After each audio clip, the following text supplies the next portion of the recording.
আসসালামু আলাইকুম বন্ধুরা, সবাই কেমন আছেন? এই দেখেন বাঁশের কড়িল। হ্যাঁ, শুধু চীনা চায়না চাকমারাই খায় না, আমরা সিলেটের মানুষরাও খাই। এই যে আমি নিজের হাতে আর কি কাইটা নিয়ে আসলাম বাঁশ বাগান থেকে। আর আমি আমি আর মা সহ ছিলছি। আমার ছোটো বোন ভিডিও করতেছে, মা ছিলার পর কাটতেছে, কুচি কুচি করতেছে আর কি। হ্যাঁ,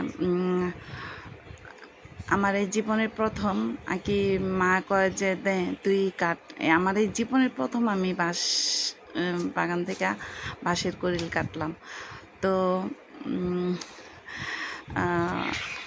কাইটা এখন মা কাটতেছে, আমি দেখাইতেছি, ছোটো বোন ভিডিও করতেছে। তো আর কারা কারা এই বাঁশের কড়িল খান সবাই কমেন্টে জানাবেন। আর আমার চ্যানেলটাকে সাবস্ক্রাইব, শেয়ার, লাইক করে দিবেন।